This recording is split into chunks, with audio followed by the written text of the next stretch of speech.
Yeah, please let me know if I do cut in and out. I'm just not in the best spot. Unfortunately, I got held late at a firefighter training in the middle of nowhere, Stewart's Point, Skag Springs. So anyway, I was going to give a 15-minute talk, and I titled it "How to Be Informed," because I think, as was just mentioned, there's some comfort in having knowledge and being able to make your own decisions. And we've had some recent fires, the one on Saturday on Chemise Road, 4th of July on Geysers Road.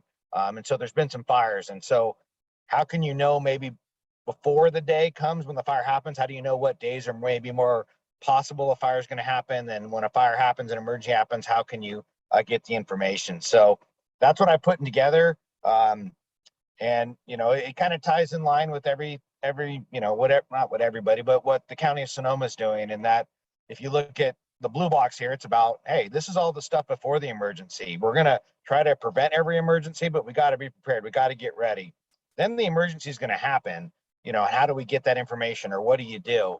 And then the last phase is after the emergency, which I'm not going to talk about all today, but it ties in with this get ready. And also, what do we do at the emergency? And this is also, just as a reminder, a great website to have and go to, because as the incident continues in time and systems get built and everything else, the county website is definitely a good reference to get the information. So I've broken it down into before the incident and then the initial stages or initial phases of an incident.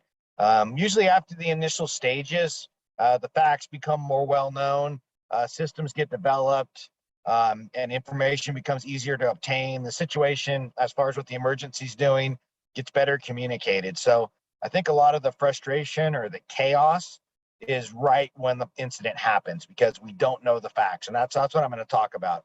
So this is about before the emergency. And this is all wildland specific because we're in wildland season. And so I don't know how my internet's going to work, but these 5 things, you can go to the fire weather websites and get the same information that the firefighters get. So you would know potentially 5 to 7 days ahead of a wind event or a lightning storm that, hey, firefighters are paying attention to, or the National Weather Service is paying attention to. So you wouldn't be caught off guard by the news or the hype of, it's going to get really warm and windy. Well, what does that really mean?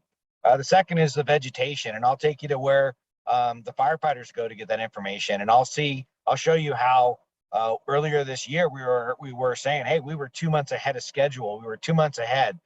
We were getting June conditions in April, and so I'll show you that. And then a big concern is the PG&E, which was a typo there, the public safety power shutoffs, where you can get that information, so you don't have to wait for PG&E to notify you. You would know that they're considering shutting off power. It's already been talked about by Nancy, but the evacuation zones, everybody should know that, or where to go to know what zone they're in, so they're not caught off guard by some numerical system they never heard of before. And then just a quick thing about the government, and I call it the government because it's the official notification systems, which Watch Duty is not. It's a great tool, but it's not technically government. So I'll just recap the government alert and warning systems, and it's mainly specific to Sonoma County. So the next website just kind of go into this information a little bit more. So the National Weather Service, as the name somewhat implies, is the weather experts. So what we see on the news, like Channel 2, Channel 5, whatever it might be, a lot of their information comes from the National Weather Service, comes from their modeling. And so unique to this year is Sonoma County's been broken up into more specific zones. So to the east of us is the 504 zone. That's the geysers and the mountains that we border with Lake County. We have the valley floor below 1,000 feet roughly, and that's the 506. So you guys can see, like, Pitch Mountain is considered to be in the valley floor, not the mountains. That's 506. And then to the west of us is the 503. Prior to this year, the 503, which is being shown as the 503 and the 504 zones, were all the same zones. So a red flag that was maybe more specific to Mount St. Helena and the geysers would also carry over into the areas west of us. So it's an improvement. It gives much more detailed information about where the red flag is. However, I could also see now confusion where we only have a red flag and a 504. So maybe people say, well, it doesn't apply to me. I can have a campfire. I can do whatever because I'm not technically the red flag. Well, yeah, they're right.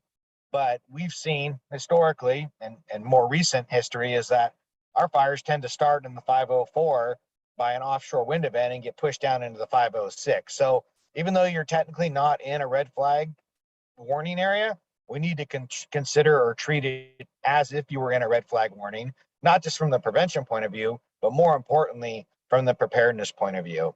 And so this website here, I'm gonna see if it's gonna work, will take you to just a good site to look at if you wanna know, and you guys gotta tell me, is this showing up properly, the website, or is it still on PowerPoint? Is anybody? PowerPoint.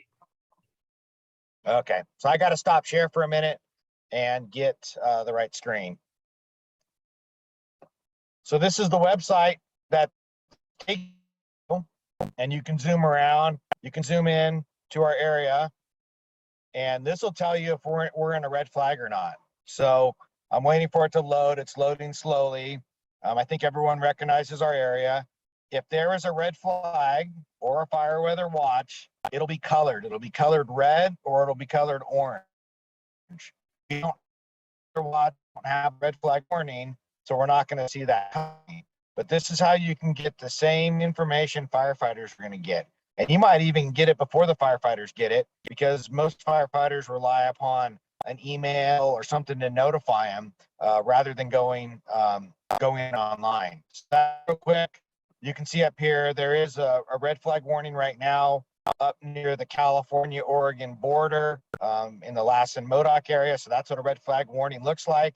My internet is not the best, but if I clicked on one of these zones, it would give me more detailed information. So right now we don't know if that red flag is because of lightning or is it because it's very windy. I could click on that, it would give me that information. So the point here is, this is where you can get the same information firefighters get at the National Weather Service. I'm going to show you another National Weather Service website here in the next slide. Let me go back to share screen of that PowerPoint so you guys can see it. So that's a website I just took you to. And then here is another website that I like to use. This is the technical information. This is called the area forecast discussion. So I'm going to go to this website. I'll get it shown on the screen for you guys here in a minute. And hopefully you guys can see that. I'll make it big. Well, I don't know if you guys can read it. I could try to make it bigger, but this is like, I call it the pass down notes. This is what the weather forecaster tells another next weather forecaster that's coming on shift, a kind of a chronological log. So this is where I go to get some of my advanced information about if there's any issues this week. And so you can see monsoonal moisture, lightning potential is moving northward from Southern California to Central California with mid-level moisture and instability present. A slight chance of thunderstorms for southern Monterey County and the southern portion of San Benito County. In addition, the monsoonal moisture will bring an increase in mid-level clouds today and Tuesday. Very slight cooling trend this week with continued warm to hot conditions across the interior. And then there's something about sneaker waves. I won't read that unless you guys are going to the beach. So this is where you just can go to get information. So this is a quick summary. Down here, it talks about thunderstorms. Reading through this is the Monterey/San Francisco office. So it's based out of Monterey. So this covers a huge area from the Mendocino County line all the way down to the Monterey-San Luis Obispo County line. So when you hear maybe the media, Bay Area talk about lightning, here's the real deal. The National Weather Service doesn't think the lightning is going to come into our area. So that's a very low probability.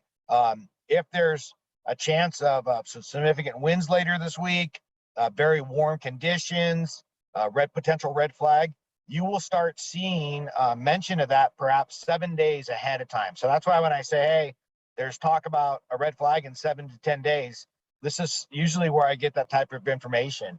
So this is all stuff you have access to, just like anybody has access to, just a good website to go to, kind of to get the real factual information about what the National Weather Service is looking at. So with that being said, I'll go back into the PowerPoint now. So Marshall, I'm dropping these links into the chat so people will have them. Okay, great. And I can put this PowerPoint out to you guys too. Excellent. I'm not going to go to this. I'm not going to go to this website because I have the graph here showing. So we've been talking about the weather, what the weather's going to be. Well, here's about the vegetation, about the things that burn in a wildland fire. And so it's at what's called the Northern California Geographic Area Coordination Center. We call it the GAC. If you hear about the GAC or you hear somebody talk about Redding, Redding or the GAC is in charge of all of Northern California, Bay Area North, for all the agencies, all the land management agencies, which is CAL FIRE, the Forest Service, Fish and Wildlife, Bureau of Indian Affairs, Bureau of Land Management. All those agencies are controlled out of Redding, out of the GAC. We happen to be in the NC02, so North Coast 02 area. And the specific models that I like to look at or measurements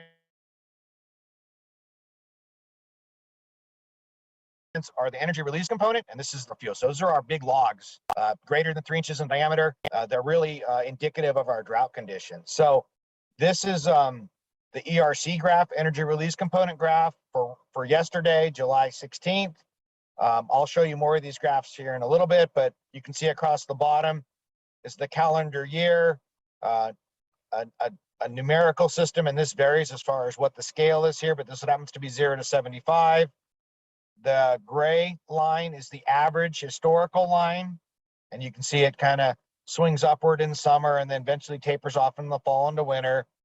Red is the maximum value ever recorded for that day. So this is not all in the same year. That's just the maximum ever recorded. So when you look back right here, late March, early April of 2022, we set a record value right here. So we set a record right here. So blue is our current year. So the rains that happened, the cool weather right around the 4th of July really dropped us well below average. And now we're coming back up above average. The first horizontal line here is the 90th percentile, which has a value of 53. So that in theory means that only 10% of the time are we above the 90th percentile. And then here's the 97th percentile, which has a value of 60. It's only 3% of the time that we're above the 97th percentile. So our current value as of yesterday was 48.6. This value here, which is above our average, but well below any extreme, well below the 90th percentile. The more warm days we get, the more this will continue to go upward and upward. So it's kind of somewhat common sense. The more consecutive warm days we have, the more our vegetation, the fuels become dry, the more energy they can release, the more harder it is for firefighters to put a fire out. So take you back in time a little bit. This is February 11th this year. The same type of graph, 90th percentile, 97th percentile, maximum ever recorded for that day is the red line, average is the gray line. And you can see as we had that winter drought, we were getting very near setting records for how dry our vegetation was, which then directly relates to how much energy, how much heat the vegetation will release, how hard it will be for us to control. So think about a campfire produced, that's energy release. And so you heard me talk about it, you heard the media talk about it. I was quoted in the press saying that on February 11th, if you draw a horizontal line here shown in dashed yellow, that's equivalent to what we would normally June 4th. So that became I want to say the hype, because it's actually factual. We were 3 to 4 months ahead of schedule. We had reason to believe without any rain events that this blue line would continue to go up and up and up and set records. And so this is that fire now. This trend line that goes up here is shifting more and more back into earlier parts of the calendar year. So that's why we were saying that, hey, we were 3 to 4 months ahead of schedule. It's going to be an early fire.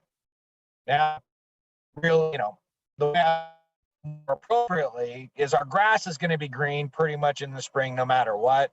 It's just how quickly it dries in May or June. But this is really the forest fire potential. How dry are our forests? So that's what this is showing.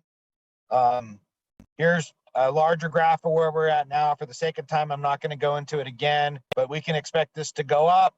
Hopefully we get another cooling trend and it'll dip back down. Be great to get a rain event, because that's pretty much what we're seeing here. These are rain events. When it bottoms out, drops down. So that's what happened after that February 11th. We got some moisture, got some rain. Remember, the other indice I like to look at is the 1,000-hour. So these are our big logs. They're indicative of drought. And you kind of can see, if I put these two graphs side by side, that when the fuel moisture, the blue line, and so this is a reverse now. You got the 97th percentile here, 90th percentile here. The red is the historic low value, the lowest value for that day. And the blue line is for this year, 2022. So anytime it rain moisture, you see the blue line, the value for this year go up. So it goes above the average line. When it gets dry, the blue line drops. So this is what we're seeing. Here, this is really indicative of our shorter days becoming longer days, more sun, more drying. So see here, and you can see right now, to fast forward to where we're at now, we're getting down to our average dryness in our big logs. And you can see the ERD value goes up as the 1,000-hour fuels go down. So that's the facts. That's where we're at. That's the impact of drought. And we know that the fall period, this is our biggest vulnerable period. PG&E power safety shutoffs. I think many of you have probably seen this website. This is something, a good tool to go to. I'm going to get it shared here in a minute for you guys, but a good tool to go to see if PG&E turning off power in the upcoming days. And it's loading very slowly on my computer right now, so I'm waiting for it to load before I share it. Might be indicative of my my internet speed right now. And this would give a 7-day forecast of if PG&E is thinking about shutting power off. And so it's finally loading now. Hold on, I got to get it to fully load before I can share it with you guys. So here we go, get it to share, hopefully. This is what the PG&E looks like. And so you can click on all these days, no expected power shutoffs. This would look a lot different if there was an upcoming red flag. You would start seeing notification of power public safety shutoffs, and also a map. And I could go to the map here, but I'm not going to because my internet's not the best right now. They also have their own write-up down here about the weather, which you see down here. It should pretty much align with the National Weather Service. These are PG&E's own meteorologists, and that's who makes the decision whether they're going to shut power off. That's PG&E. And so my intent here is you guys wouldn't be surprised if PG&E plans to shut off power in 3 to 4 days. The County of Sonoma, a lot of other agencies through Nixle and Facebook and other things are really great about getting the information out. But if you wanted to check every so often, or you were worried, this would be the site to go to. And that link, I think, Priscilla put in the chat. So with that, I'll go back to my PowerPoint. Hey, Marshall, while you're Here. doing that, Yep. I would just add, I'm hoping that everybody signed up for PG&E alerts, because you should get something on your phone that tells you when there's an anticipated power outage. And they want to know that, as well as any medical issues that you might have, so that they can support you better in getting that information to you. And that's, Priscilla, you want to describe that's at that same PG&E website? Yes. I'll cover this one quickly because it's already been covered very well by Nancy. This is the evacuation zones. This link at the top up here is for the County of Sonoma, and then the 3 incorporated cities that are in northern Sonoma County. Windsor has their own zones. Windsor, Hillsburg, and then Cloverdale. If you look real quickly, you can see some of the terminology as far as the numbering. 2 means that's the sheriff, beat 2. So pretty much anything northern Sonoma County starts with a 2. So if you hear a 1, that's normally stuff to the west of us. And if you hear a 4 or a 3, that's normally stuff to the south of us. So that kind of at least gives you maybe some mind. Don't need a 2 in the beginning as far as the zone number. Definitely pay attention, but it's not an immediate fire in one of our areas. So the cities are a little bit different, but if you hear or see a 2, that's the first number. That's northern Sonoma County. So that's shown here in the reds, the tans, oranges, and such. And then I won't go into this for the sake of time, but this is where you want to go to the County of Sonoma, socoemergency.org. This is where you sign up for the official government alert system. And you'll see another slide here in a little bit. The ones you need to opt into, this is where you gain information about them. You learn about Nixle, official warning systems. That's where you need to go to. The wireless emergency alert, the emergency alert system, you don't opt into that.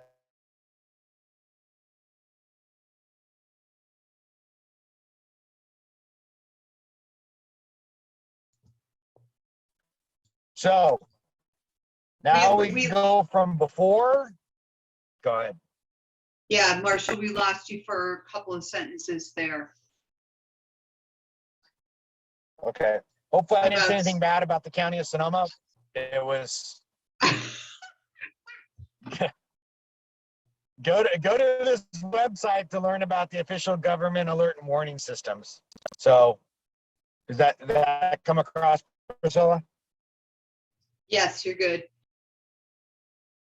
Okay. All right, so now we go probably to the stuff you guys want to know about. So the initial stages of an incident. You got to remember, this is very chaotic. Even the responders may not know the situation. They may not know the facts. So government in general doesn't want to release information that's not factual. They don't want bad information getting out there because it's so hard to rescind it or get that back. And people might make decisions based off bad information. So this is a very chaotic period. This is where I might say that, hey, the facts are we got a 20-acre grass fire that's burning towards Fitch Mountain. This is all simulated. I'm not going to say something like Fitch Mountain's on fire, or we're not going to stop the fire before it gets to Fitch Mountain, because I don't know the facts. I'm just going to give you what I know right now, and that's maybe what I'll tell you. If you ask me, I'll text it to you, and that's what I'm also going to say on the radio. So how you're going to get information during these initial stages is, I'll talk about Pulse Point real quick. I probably won't go to their website, but Pulse Point, will give you notifications about all emergencies. I got to be very careful saying it always will, because I'll talk about yesterday on Ida Clayton where it didn't. You also have the mountaintop cameras, the alert wildfire cameras, which are a great resource. You have Watch Duty, which is a great app, but it's not going to notify you of every emergency. It's going to wait till their criteria that it warrants them notifying you. And you also got to opt in on Watch Duty as well as Pulse Point. And then eventually you can go to agency websites. So I'm not going to go to the Pulse Point website, but everyone that's interested or wants to be notified of all emergencies in the County of Sonoma, you would go to Pulse Point. Some people, they don't want to be notified of every emergency, so they either don't have this app on their phone or they go in and adjust settings. So a lot of these apps have settings. So yesterday was an example of a situation where it won't. There's these fluke situations that happen in Sonoma counties, and it happens everywhere. It's not unique to Sonoma County. So yesterday's vegetation fire on Ida Clayton Road was initially dispatched as a Lake County fire on Western Mine Road. So it didn't go into Redcom's system, at least not initially. So it was a Lake County incident. Well, they got up to the county line and figured it out. It was in Sonoma County. So then Lake County tells Sonoma County Redcom, hey, the fire's in your county. Redcom puts it into their dispatch system, and then you guys probably saw the Pulse Point. I don't know how it went in every one of your situations, but that's how you weren't notified right away that there was a vegetation fire in Ida Clayton Road, because it was reported to be in Lake County. Another scenario is a fire gets called in as someone says, hey, I think I see smoke. The call gets put in as a smoke check. You may get the Pulse Point notification for it, and then somewhere it changes to a vegetation fire. And what we're finding is not all the time does the pulse point then re-update you guys that it's now a vegetation fire. And then there's situations like in Cloverdale, Hunter Park, that are not part of Redcom. They'll eventually get into pulse point, but it takes a little bit of time. So pulse point as a great tool. If you want to know about every incident or get as many notifications as you can about new incidents, go to pulse point. Just know that there's also limitations, or there's also a little bit of nuances. The alert wildfire cameras, then, if it's a vegetation fire, and I got to clarify, these cameras by themselves don't detect fires. And even when they do detect fires, it still takes a human action to notify, to get the dispatch out. So they're can be used for multiple things. I'm going to sell them here as they can be used by you to know where the fire's burning, or is it a legitimate fire, or hey, are the firefighters, there's no smoke now, are they getting the fire put out? So they do detect fires by some software that then sends notifications, but still someone's got to take an action to look at the camera, and then notify the fire department, call 911. So a little weird story here. I told Lance about this. I was putting this PowerPoint together on Saturday. I'm working on this slide. I'm making sure all my links work. And that's when I saw the fire on Chemise Road. So it's just weird. It hadn't notified anybody, hadn't, told anybody where the fire's exactly at. No one actually called that fire in for quite a long time. It just happened to be that I was looking at the cameras to work on this PowerPoint and I saw the fire. So that's, the cameras are great. They hopefully will end up with to be able to do detection, but they're not there quite yet. So my thing for you is look at what the smoke is doing. Look at what the fire's doing. So this is a fire off Reebley Road back on June 11th. This is the Barham camera. It's aimed at the fire, so you can see the tanker drop. This is an air tanker. The red is the retardant. All good stuff, but look at what the smoke is doing. This is telling you the fire wants to burn from the east to the west. So remember, if there's smoke going over your house, over your location, that's telling you generally where the fire wants to go. Fire wants to burn uphill or wants to be pushed by the wind. So if you're over in this area, you're in a relatively safe area. I'd definitely be prepared. Winds can shift, things can happen, but you're in a relatively safe area. You're over here, you should start being concerned. You should start getting ready. Make sure you already should have your go bag ready and that type of thing, but you just need to get one step closer to evacuating. If you do decide to evacuate, remember, we want to be orderly. There's firefighters maybe trying to gain access, but you might gain yourself another 5 minutes as far as being able to gather stuff, get your animals before an official notification like SoCo alert comes through, or a sheriff deputy goes door to door. This might buy you a little bit of time. Now, if you see the smoke going straight up and it's like small down at the base of it, that's a fire that's not influenced by the wind. We are generally good at putting those types of fires out. The jumping ahead on this fire with the air tankers and everything else, this fire was contained at about 4 acres.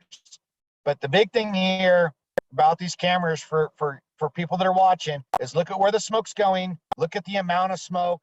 And if you have a bunch of smoke over your head or going towards your direction, that's when you should start getting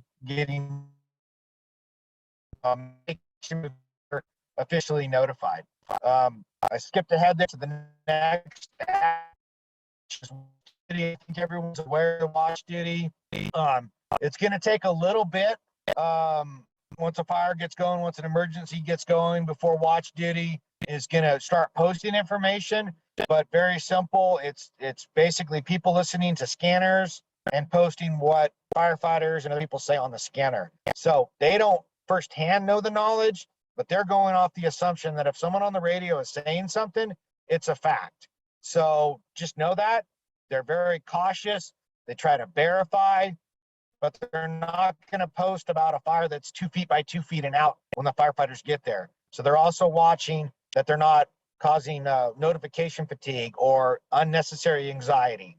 So watch duty, 2 to 3 minutes, maybe 5 to 10, maybe take a while, They want to verify it's a legitimate fire that bears people paying attention to. They're also putting prescribed burns on watch duty. And the thing about watch duty is, yeah, you can use it on your phone, but you can also run it on your desktop computer, which is very valuable. They've also gone statewide, and you can get notifications for fires outside Sonoma County as well. Now, as the incident goes on, 2 hours, 3 hours, 6 hours, 12 hours, all the systems start working. Everything starts building up. The EOC opens, things happen, you can start getting information. So I already gave the plug to the County of Sonoma's website, which is great. So I'm going to save this plug for the COPE Northern Sonoma County. This is where Priscilla and the web designer have put a lot of the information here. So it has some of the stuff I talked about in this presentation. And it also has air quality information, windy, and things like that. So it's really good once an incident gets going, once a command system gets put in place. So where I'm going to go from here and wrapping up this presentation is talking about some scenarios. And I'm going to try to explain this. I was trying to put a timeline together, a graphic to help you guys understand it. And this is ultimately what I ended up doing. Remember, government wants to communicate the facts. Generally, facts increase with time as we understand the incident, get all eyes on it, get the aircraft in there. People, we see what's happening once the smoke clears. Because we want to get the facts verified, there could be a delay in the communication process. And then sometimes we get conflicting facts based upon the dynamic situation we're in and when the information is released. So, we've seen this where one agency releases a nixle stating a fact that was true at 10 a.m., but their nixle doesn't go out to 11 a.m., and then another nixle goes out at 1 p.m. And so it keeps causing confusion. What exactly are the facts now? Not intended, not intentional, it just happens. Or KSRO keeps saying the same thing over and over again because they haven't gotten an update and the situation's changed. So those things happen. So what I was trying to show here, this is when the incident starts. As time goes on, our facts increase. So this triangle, this red, is the amount of information, the amount of facts. They increase. Up here and in this area is how you guys can get those facts, how you're made aware of them. And so when an incident starts, you're pretty limited. We're not going to have an EOC activated unless we know we're in red flag and we expect a bunch of fires. The 911 call takers are taking a bunch of calls about the emergency. They're not going to have time to put out a nixle, perhaps. The first responders are trying to figure out what's going on. They don't have time to put information out. So we really have the alert wildfire, the pulse point, or if you guys want to listen to the scanner. Now, if you guys are there, first-hand witnesses, yeah, you're going to know the facts, how you communicate those, maybe texting people, calling people, whatever it might be, but you're pretty limited right here in the very beginning. Now, as time goes on, other things come into play. Firefighters, deputies going door to door for notifications, high-low sirens get put into place. Watch duty meets the threshold. They're going to post about it. Okay, then we're going to get some of the official government systems going. We're going to get SOCO alert. We're going to get Nixle. Radio stations are coming on board. Emergency alert system, the wireless emergency alert, NOAA radio. Eventually, and I'm talking about the printed newspaper. And then we're going to have press conferences. And so that's kind of how it ramps up. And probably by about somewhere in here, you're getting enough information. Or you feel like you're getting information. You may not be getting the detailed information you want, but there's a system in place. And so that's where with Supervisor Gore, I was filling that niche about trying to give you guys detailed information when we got up in this category. And I've also heard some concerns about the press conferences where the first 5 minutes is talking about how great all the agencies are when people just want to know the facts. So I know those are not hitting the target when you guys need the information the most. So that's what's together to try to explain this. So, a scenario might be that there's a wildfire greater than 10 miles, or we could say it's not in your COPE community. It's other side of the county. Maybe you're in Northeast Kaiserville and it's in Mill Creek, or vice versa. The reality is, and you guys are seeing this with watch duty and everything else, that we're most likely going to contain it in the initial stages before it reaches your community. or by the time it reaches your community, we should have some of those systems in place to provide you notification. So I'm guess what I'm saying is there's no real need for you to get in your car, for you to call somebody, for you to go over and try to find the emergency, try to get first-hand information, or try to do. Got to trust that the system's going to work. Take appropriate action as far as maybe letting your Coke community know, that type of thing. But please trust that, we are going to try to, our goal, we know it's coming your way. If we're not going to contain it, we're going to know it real quickly of the Cascade Fire. We're going to get the word out. So the fire that's not right in your community, we have time on our side, and that time gives us the ability to put systems in place, like getting Nixle going, getting SoCo Alert going, getting KSRO, watch duty. I would trust those systems versus trying to go get the information yourself. And no, remember, there's going to be conflicting information. So that's kind of where I see your role in this position is let those systems inform you, let those systems play out, rather than trying to go over there and try to get involved or try to figure out information yourself, or even think you need to take action right away, creating unnecessary maybe stress on your community.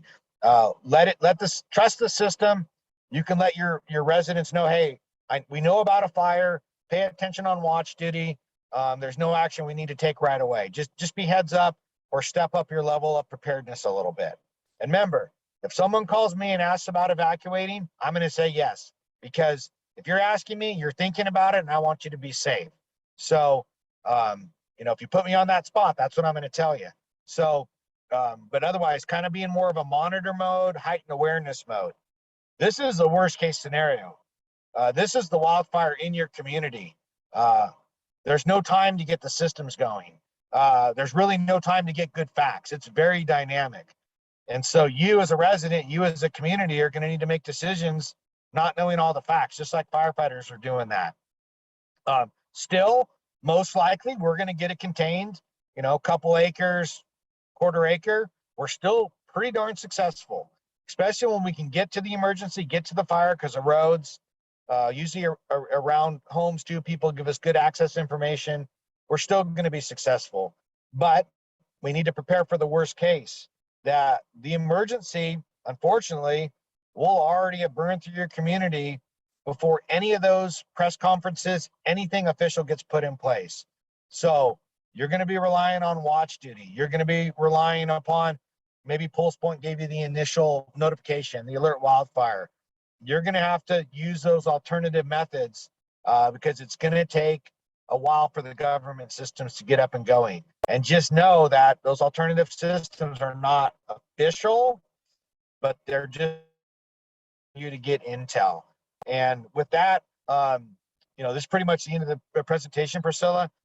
Maybe you or I can answer questions. Hopefully this was helpful, but I tried to put it in some type of a way to understand this. And this is I was trying to do fancy things like this. I eventually gave up, and that's why I went to this. So with that, and sorry about my internet today, but I'll turn it back over to you, Priscilla. Okay.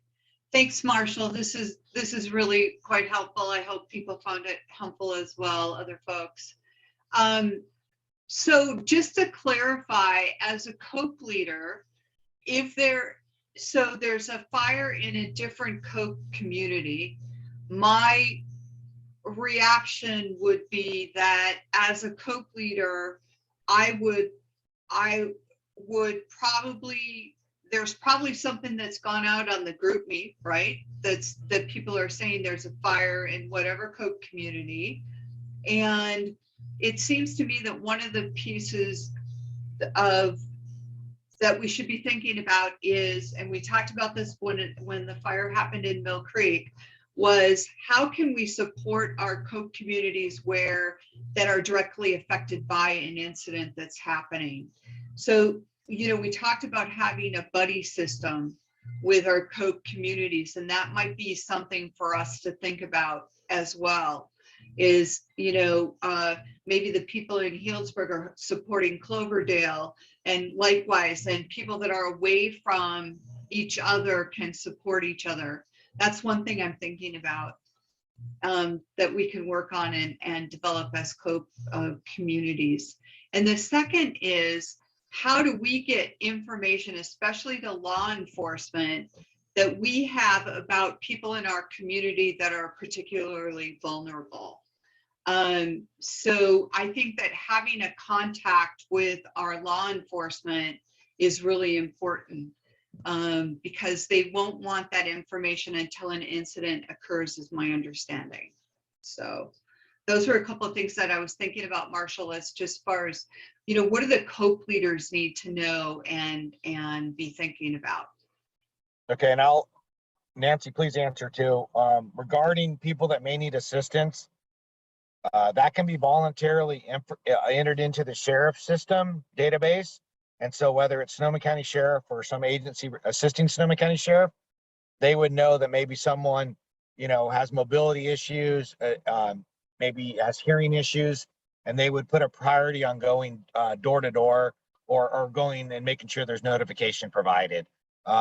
You can also let the fire departments know, but we don't have a database, or we actually use the database that the sheriff uses. So the sheriff database can also tell us, but you know, you got to imagine, I mean, we can prioritize that, but many times the firefighters are busy doing firefighter stuff, and it's law enforcement that ends up doing evacuations. So I would definitely put in the database. I'll pause before I address the other questions in case Nancy wants to add anything there. I don't really have anything to add to that other than, you know, certainly the really key is the communication within the neighborhood of people who are going to need additional help for different reasons, because that's always going to be the most reliable way for those people to get help quickly. And then the last ditch effort is you call 911. If your plan A and your plan B fails, 911 is your plan C if you have no other way to get out. But the only way we're going to be able to get to those people who call 911 is if the bulk of the people had a plan A and a plan B that involved their friends, family, and neighbors. I absolutely agree.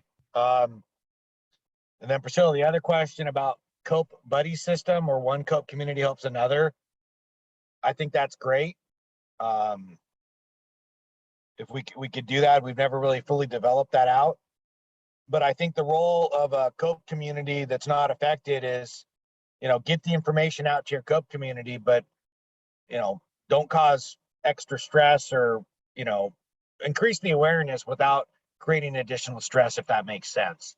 And the closer you are to the emergency, it depends how you want to phrase that. So at one point we did the GroupMe etiquette where it was information only message. There was kind of like a warning or pay attention message, and then there was like an action message. So I think within each COPE community, maybe, you know, develop your own. We don't have our own, you know, you have to do it this way. If you're a COPE community, just see what works. Some people use emails. There's one call now. You know, it's whatever your community wants. It's a careful balance between over notifications and not notifying enough. And that's a fine line, and every community I think is a little bit different. So that's my recommendation there. You know, get the word out, but don't cause extra stress either. And I see Dan that popped up. So I'll turn it over. I'll be quiet. If someone else wants to add their experiences or their opinions, please do. Yeah, thanks, Marshall. I just wanted to add that having gone through this in a pretty major way with Mill Creek, we thought of the buddy system beforehand, and having somebody that's out of the danger evac zone is really helpful. It's also helpful if perhaps you have one of your neighborhood leads who happens to be maybe, you know, in the city or a different, they're stationed somewhere other than where the evacuation and the power shut off and the fire is happening. As soon as, you know, the seriousness of an incident becomes apparent, that you designate one person to just sit by the phone, by the computer, to be the information hub, so that maybe it might be that the leader might have to do something other than might have to evacuate themselves. So as soon as you can decide ahead of time who's going to just stand by the phone and sit by the computer and monitor all these communications as things either fizzle out or flare up and develop, the better. If it's one of your neighborhood leads that happens to be in the city, they might know more people or incidents than a buddy's community that might be so far away, they don't have the familiarity with your community. But either one would be great. Thanks, Dan. Diane? Just to reinforce that, during Kincaid, I was concerned because I evacuated one day early, but it actually turned out to be fortuitous because I was down on the peninsula and able to do what Dan's talking about, a lot of that communication with people and actually checking with all the neighbors and people that needed extra help and all of that sort of on remote. And so I know some of us say, oh my God, you know, what if I'm away? Well, that might actually be a plus if you're away. And we actually had somebody in London and he was, you know, but he was monitoring scanners and, you know, was actually immensely helpful. So in some ways, it kind of gives you permission to leave, you know, if you think that's the safe thing for you and your family, and you can be actually very helpful on remote. Thank you. Any other questions, comments, thoughts?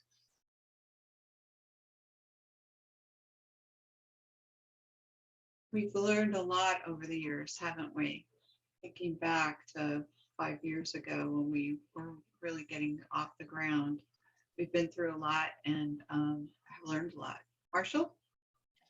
Yeah, I was just going to open it up. Was there anything over these last couple incidents, whether it be the Chemise fire on Saturday, or 4th of July fire, or the vehicle fire on Geysers Road, or the fire on Ida Clayton Road yesterday? Was there anything you guys have questions about, or why something happened, how it did, or whatever it might be? I notice on the GroupMe, there's not a lot of posting on every incident as much anymore. And I don't know if that's a good thing or a bad thing, if people are disengaged or the Watch Duty app has filled that niche, which I think that's great too. You know, I put out the smoke thing about the sawmill on Friday morning. I didn't want to do it in the middle of the night. You know, is that helpful? If you guys want that information? My role right now is I'm trying to fill the niche. If you're not going to get info from somewhere else, I'll fill the niche. If someone asks me, I'll fill the niche. But I want to find what that balance is with everything. So I'll put it out there if that helps with the discussion item. I think there's a couple of people that are wanting to speak. Randy, do you want to speak? And then we'll get to Dan. Sure. Actually, this is very timely because there's a lot of scuttlebutt up here about the Chemise fire. I live on Chemise Road. Some people at the end of the road are saying that it was arson. And then somebody else is saying, no, it's under investigation. But as soon as somebody says arson, then everybody starts to freak out. So I'm just wondering if you could speak to that, Marshall. Yeah, so this applies to every fire, not necessarily Chemise. So I think I might have frozen up. So what I'm going to say is going to apply to every fire, not just necessarily Chemise. We know statistically that fires are caused by people. So it really comes down to whether it's accidental or intentional. What's hard about the fire agency saying a fire's arson, as from a government point of view, that means that we have found evidence that leads us to believe it's arson, or we found a person. And so many times the way fire burns is we don't find anything. So we don't know. Now, all the circumstances, let's say of Chemise or of how many 10 plus fires in one night, yeah, an opinion would be it's arson because it just doesn't make sense. There's no houses back there. There's a locked gate back there. Why would someone be back there? But at the same time, you can't say it wasn't vehicle because it's along a road. And so the official government answer is going to be under investigation. Now, I'll tell you, whether that fire is arson or not, everyone should be paying attention to what's going on in their neighborhoods. If you see a car that doesn't belong, and I'm not saying don't profile people, but be very heads up with what's going on in your neighborhoods. If we are going to ever catch an arson, not ever, but if we're going to catch an arsonist, just like you saw in Monterey, we're gonna most likely need your guys' help. So that's your cameras, your Ring cameras, that's you guys paying attention. Maybe you get the Pulse Point app and you just sit on their front porch and see who drives by if you're by the fire. Those little things are what's gonna help us. But that, I don't know if that helps you there, Randy, but that's what's so hard about us. I don't want to say jumping to the conclusion that it's arson, but that's why we don't come out right away and say it's arson unless someone gets arrested like right away. Otherwise, it just goes into, we're definitely taking everything serious. It's under investigation is the official government answer. And you won't hear someone say it's arson. Now, is arson in consideration? Absolutely. Is vehicle in consideration? Absolutely. Power lines in consideration? No, there's no power lines there. Campfire in consideration? Probably not. Railroads? No. So we go through all these categories and we whittle it down to like 2 or 3, but ultimately it's going to come down to an opinion too. Like we think it's arson, but that doesn't mean we found anything, and that doesn't mean we even know who did it. It's just, yeah, we think it's arson. So that's the whole thing. That's why it gets really, really tricky. So. Thanks, Marshall. Randy looks like he's satisfied with your answer. So Dan wanted to say something, then Linda's got her hand up as well. Yeah, I just wanted to let everybody know, I was on my way home from Mill Creek to our rental and driving right by Big Ridge Meese Road on west side there when I got the watch duty notice. And I think I was maybe one of the first to post it to the COPE group to just ask if anybody had any info on it. And I let people know, I usually wouldn't do this. I'm not an ambulance or a fire truck chaser, but having just, being somewhat vigilant and being proximate to Mill Creek, I did drive up, being careful not to be a nuisance or in any fire vehicle's way, and stopping well before the fire. And I just let people know that I was up there so that if people wanted to request more information or I found out something that hadn't been posted yet, I could do so to the group. But I elected not to, just knowing that Marshall and the crew and everyone was just busy responding to it. And so that's why I think most of you may have seen that I just posted I was heading up there, so that if you wanted to bother me privately or ask, I could answer questions, but I wasn't going to, I wasn't going to be a spokesperson. I was just going to let the things develop. But if I could get an early notice of something or some additional info, I was there. So I backed out pretty quick after a few minutes. So that was my experience with the COPE group me. Thank you. Linda? Marshall, I just wanted to say that I really appreciated you posting about the Cloverdale Lumberyard fire. I live in Cloverdale, and there was all this smoke over there, and I did not find out anything from anywhere else at that point. So thank you for that.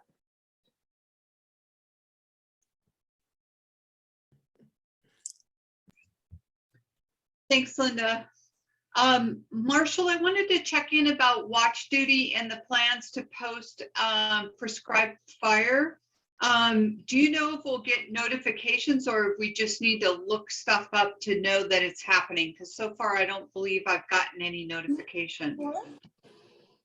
Yeah, the way it works is you won't get a notification, but it'll show up on the map. It'll show, I think, a flame with a line through it means it's like notifications turned off. So that's how great. Okay, great. So everybody heard that, right? So it's kind of like Pulse Point where you need to dig a little bit deeper. If you see smoke or are concerned about smoke, then going to watch duty and actually going to the website or the app to see if there are any prescribed burns in that area would be good. I think we've got Linda Collister with her hand up. I just wanted to make a quick comment with Dan.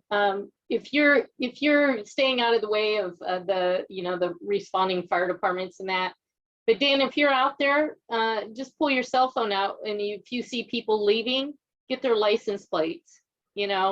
People that aren't, because that road is, like Marshall said, had a gate on it or whatever. And if you're seeing people leaving, The other thing is that when we had those other fires where 10 were set that night, some locals went to put the fires out, which is great if they can help out safely or something like that. But they also, you know, some of the areas they might destroy the, you know, if there is a crime scene. So just be aware of that. But if you could wait for the firefighters, that'd be great. If not, it's something that you could put out before it gets big or something and you're not in danger. So maybe Marshall could speak to that as well.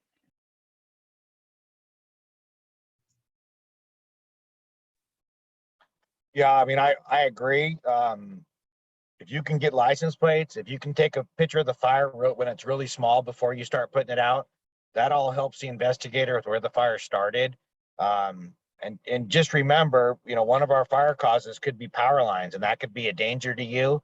So it's hard to say don't put a fire out when it's small, but be very careful if you are, and you can really help us if you take a photo before or put a twig where you see the fire, where the fire was at. But number one, just like we said about if you want to be vigilant, is your safety is number one. Don't put yourself in a bad spot, either from, you know, a bad person doing bad things or from a, you know, emergency point of view where the fire's coming at you. But you being a good witness, that's awesome. Please do so if you can safely. But like Dan said, please don't chase us around, like try to catch up with us, because we'll start looking at you like maybe you're the problem. So be careful about that too. But yeah, there's a balance there that I think all working together, just like you saw in Monterey, that you know, it's great if you guys can collect info, because remember, we're focused on getting there, getting the facts, stopping the fire. And if you're paying attention to someone walking down the road, a bicyclist, a license plate, that could be huge later on. So, but at the same time, don't put yourself in a bad spot, please. So thank you. Great, thank you. So a couple of things were dropped in the in the chat by Chief Collister that are of note, just some great comments, things to think about. When Marshall was doing that fuels map where it showed, you know, how dry the fuels were, she made a really good point about how that might be important for us to take into consideration if we're doing fuels management. That would help us know this is not a good day to be mowing or a good time of year, those kinds of things. And then finally, she was talking about her last chat about being careful about posting what you think the cause of the fire is before talking with the fire investigator. Great. We are so lucky to have such a wealth of knowledge, and not only that, but access to that kind of knowledge, and somebody who, some folks who are willing to share that with us and in plain language and trust us to take that information in and use it well, and share it with our neighbors. I feel honored to have people in my midst who are that knowledgeable, and again, who trust me and respect me enough to know that I'm going to try to understand this stuff and use it in a responsible way. So I just thank both Marshall and Linda for chiming in and really sharing that information.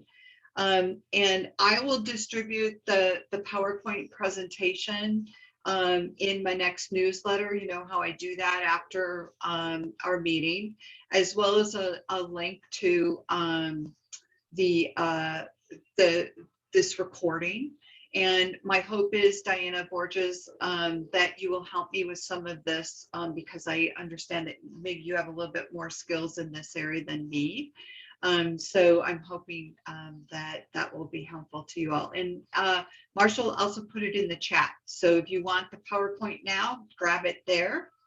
Know that when you listen to the recording, that the chat is included in that recording, so that's all that information is there. And Carol, most of all of those links are already on the website, the Northern Sonoma County website, as Marshall had said.